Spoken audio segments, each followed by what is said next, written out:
पहली कंडीशन क्या है आपका ईपी, ये जो आपने प्राइमरी सर्किट की बैटरी लगाते हैं, तो EP must be greater than potential difference, EP must be greater than potential difference to be measured, EP must be greater than potential difference to be measured, जो measure करने जा रहे हैं उससे ज्यादा होना चाहिए। सेकंड है, ठीक है, कि आपका जो ये ई है, देखो आप यहाँ तक ड्रॉप कराते हो ना, I R A B maximum drop हो सकती है, तो आप इसको एक तरह से रेंज बोल सकते हो पोटेंशियोमीटर की। ठीक है, तो आई आर ए बी क्या होगा आपका, E must be less than I R A B. ठीक है, और तीसरी आती है कि positive terminals of E P and E must be connected at E. क्या कह रहा हूं मैं, positive terminals of EP and E must be connected,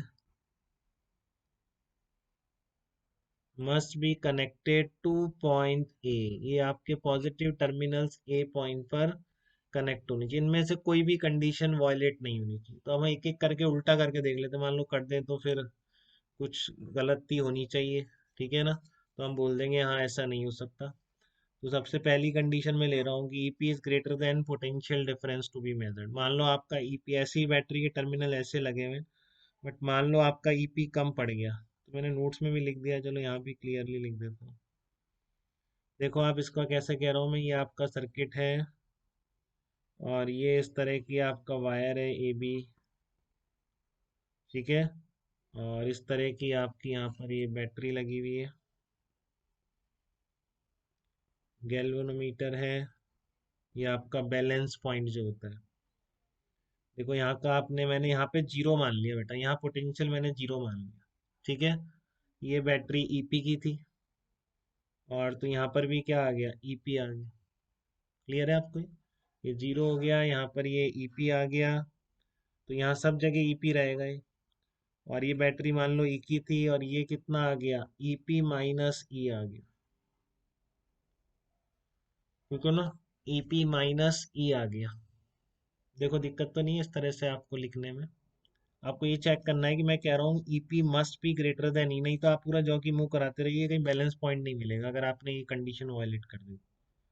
primary circuit की बैटरी बड़ी होनी चाहिए, greater than potential difference to be measured, जो भी आप पोटेंशियल डिफरेंस मेजर करने जा रहे हैं उससे बड़ी होनी चाहिए प्राइमरी सर्किट की जो बैटरी है। ठीक है ना, अगर आपने नहीं रखी तो फिर गलत हो जाएगा। तो आपका क्या होगा, कैसे होगा, यहाँ पे जीरो मान लिया, यहाँ पर ईपी मान लिया, और इसकी ईएमएफ ई मान ली, तो यहाँ कितना हो जाएगा, ईपी माइनस ई हो जाएगा। ठीक है ना, तो मैं क्या कह रहा हूँ, for deflection to be zero, तो अब देखो यहाँ पर आपको यहाँ का वैल्यू नेगेटिव है, अब देखो आपको यहाँ से यहाँ तक मूव करा के कहीं पर क्या लाना है, जीरो पोटेंशियल लाना है कि नहीं लाना, मतलब नेगेटिव आना चाहिए तभी तो होगा। देखो ये पॉजिटिव नंबर है, यहाँ पर ये नेगेटिव पोटेंशियल है यही है ना, तो आपका यहाँ पे भी पॉजिटिव था, तो ये जब आप कहोगे कि इन दोनों का पोटेंशियल डिफरेंस बराबर है, ये तो सेम पॉइंट हो गए, तो मतलब इस वायर पे कहीं ना कहीं पोटेंशियल, मैं केस ले रहा हूँ ई लेस देन ई वाला, ईपी वाला। मैं बोल रहा हूँ ना कि पॉजिटिव होना चाहिए, बट हमने उल्टा कर लिया। ठीक है ना, तो इफ मैं लिख देता हूँ, चलो इफ आपका क्या ले रहे हैं कि E is less then EP, नहीं ये तो होता ही है, if is greater then EP है ना, इफ आप जो भी ईएमएफ मेजर करने जा रहे हैं वो प्राइमरी की बैटरी से ज्यादा हो गया, तो आप नहीं मेजर कर पाएंगे, वो चीज मैं आपको बता रहा हूँ। ठीक है ना, कि if E is greater then EP तो क्या दिक्कतें आपके सामने आ सकती हैं। ठीक है ना, अगर आप जो मेजर करने जा रहे हैं प्राइमरी से ज्यादा हो गया, देखो यहाँ मैंने जीरो बोला, यहाँ पर ईपी बोला, आप आगे चले तो ईपी माइनस ई करोगे ऐसे, बट आपका ई ज्यादा है तो यहाँ पर वैल्यू क्या होगी, नेगेटिव हो जाएगी। तो फॉर डिफ्लेक्शन जीरो, मैं क्या बोल रहा हूँ, for deflection zero, for deflection zero, ये मैंने लिख भी रखा है नोट्स में अच्छी तरह, for deflection zero in galvanometer, VC must be negative. ठीक है, VC must be negative. Clear है, क्योंकि आपको क्या करना है, because EP minus E is less than zero. ये बात समझ में आ रही है क्या आपको? अगर आपको नल पॉइंट कहीं चाहिए तो पक्का ये तो होगा ही ना, यहाँ का पोटेंशियल यहाँ के बराबर होगा। ठीक है, और यहाँ का नेगेटिव। ठीक है, क्लियर है आपको? देखो यहाँ तक दिक्कत नहीं है किसी को भी। यहाँ का क्या है, नेगेटिव है, और यहाँ का पोटेंशियल इसके बराबर होना चाहिए, तो यहाँ का भी सी का पोटेंशियल भी क्या होना चाहिए, नेगेटिव होना चाहिए। तो आप बताओ, हो सकता है कि आप कह रहे हो नल पॉइंट है मतलब इधर करंट नहीं आएगा, यहाँ तक पोटेंशियल आया और इधर नेगेटिव हो गया, और फिर करंट की डायरेक्शन में बढ़ते हुए फिर जीरो हो गया? क्या ये पॉसिबल है बेटे? बताइए आप, क्या ऐसा पॉसिबल है? आप कह रहे हैं कि यहाँ तक आया और फिर आपने बोला यहाँ कहीं आपको जीरो भी मिल गया, तो जीरो मिल गया इसका मतलब नेगेटिव हो गया, और फिर करंट की डायरेक्शन में पोटेंशियल बढ़ता हुआ फिर जीरो पॉइंट। तो ऐसा नहीं हो सकता। इसका मतलब है अगर आपने ये कंडीशन वायलेट करी तो आपको कहीं पे भी ये गैल्वेनोमीटर में डिफ्लेक्शन जीरो नहीं मिलने वाला। ठीक है, तो ये वाला पॉइंट सबको क्लियर है क्या एकदम? मैं यहाँ पे यहाँ पे क्या लिखना मैंने लिख रखा है नोट्स में, चलो लिख देते हैं। बट पोटेंशियल, तो यहाँ पे नेगेटिव हो गया, but potential is zero at P. बस potential is zero at P, P point पर potential zero.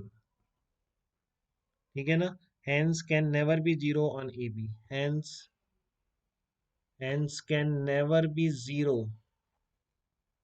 hence can never be zero on AB, इसलिए AB पर कहीं भी जीरो नहीं हो सकता। क्लियर है बेटा सबको? तो एक बात तो क्लियर है कि अगर कोई ऐसे आपने बैटरीज कनेक्ट करी है तो आपको अगर पोटेंशियोमीटर को यूज करना है इसका ईएमएफ निकालने के लिए, ठीक है ना, तो आपको इसका जो ईएमएफ है जो भी आप मेजर करने जा रहे हैं वो ईपी से कम होगा। नहीं आ रहा तो आपको कहीं पर भी जीरो नहीं मिलेगा, जीरो नहीं मिलेगा तो पोटेंशियोमीटर का यूज हो नहीं सकता। ठीक है, अब सेकंड कंडीशन क्लियर है? सेकंड में तो कुछ दिक्कत नहीं है, सेकंड तो आपको समझ आ रही होगी कि मान लो आपने, आपकी ईपी जो है ई, हाँ ये कंडीशन है, ये सब होनी चाहिए कि मैं उल्टा कर रहा हूँ कि if E is greater than I R A B. ठीक है ना? If E is greater than I R A B, अगर मान लो ये जो ईएमएफ है आई आर ए बी से ही ज्यादा हुआ तो फिर कैसे ड्रॉप मिलेगी आपको? समझ रहे हैं आप यहाँ से चलेंगे यहाँ तक सेम है, यहाँ पर तो आपका ई हो जाएगा, ठीक है ना, बट आपका पूरे ड्रॉप करते गए पूरी लेंथ कवर हो गई और वो मिला ही नहीं आपको, जीरो क्यों मिलेगा? क्योंकि आपका आई आर ए बी तो कम है। ठीक है ना, वो इसको उतना गिरा ही नहीं पाएगा जिससे कि ई के बराबर हो जाए। इसी तरह क्लियर है सेकंड कंडीशन? हाँ, तो ये वो कंडीशन है ये वाली भी कि if E is greater than I R A B, no zero या no null point on A B. ठीक है ना, no null point on A B, तो इसलिए आप क्या बोल सकते हैं, hence I R A B can be called.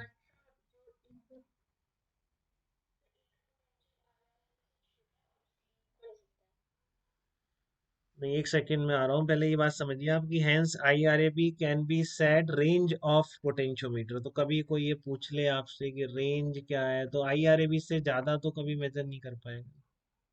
ठीक है ना, मैक्सिमम पोटेंशियल डिफरेंस जो मेजर कर सकता है वो आई आर ए बी कर सकता है। वापस सुन लीजिए, क्योंकि देखो यहाँ से आप शुरू किया आपने सेम पोटेंशियल से, यहाँ तो आप ई तक पहुंच गए, ठीक है ना, बट आपका आई आर ए बी तो कम रह गया, तो ई ई मान लो कितना आपका यहाँ पर, मान लो कितना था, तो ऐसे देख लो आप 20 वोल्ट था बेटा, ठीक है ना, और ये आपका 10 वोल्ट था, तो ठीक है यहाँ पर पोटेंशियल 10 वोल्ट हो गया, बट पूरा आई आर ए बी वहां तक ड्रॉप होके 10 से कम है। मैंने कहा ना I R A B is less than 10, तो ये कभी भी पोटेंशियल को आपका कितना बना पाएगा, उतना यहाँ पर 10 वोल्ट नहीं कर पाएगा। ठीक है ना, आप ज्यादा से ज्यादा मैक्सिमम यहाँ तक कहाँ पहुंच गए, मान लो 8 वोल्ट तक पहुंच गए, सॉरी यहाँ तक 12, 8 ड्रॉप हो गया आपका, तो 12 वोल्ट तक पहुंच गए आप मैक्सिमम, क्योंकि आई आर ए बी कम है, ई मान लो 10 है, और आई आर ए बी कितना है, 8 ही है, कम है उससे। तो 20 को आप मैक्सिमम कहाँ तक, 8 तक कम करके भी 12 तक पहुंचा पाएंगे, तो आपको यहाँ डिफ्लेक्शन जीरो तो मिलने वाला नहीं। बताइए इशिता, आप क्लियर है बेटा आपको?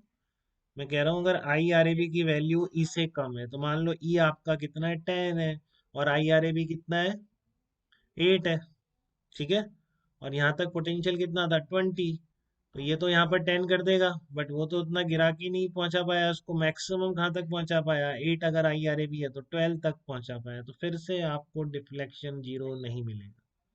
ठीक है, तो ये दोनों पॉइंट्स क्लियर हैं क्या बेटा? एक बात समझ आ गई आपको कि इसका पोटेंशियल इससे कम ही होना चाहिए जो मेजर कर रहे हैं, और इस IRAB से ज़्यादा नहीं होनी चाहिए, क्योंकि IRAB रेंज है, उससे ज़्यादा आप नहीं मेजर कर सकते, और आप उससे बड़ी बैटरी लगा रहे हो तो कैसे मेजर होगा? कोई मेजर नहीं होगा। ठीक है। तीसरा भी इम्पोर्टेंट पॉइंट कि दोनों के पॉजिटिव टर्मिनल क्या होने चाहिए? सेम पॉइंट पे कनेक्ट होने चाहिए।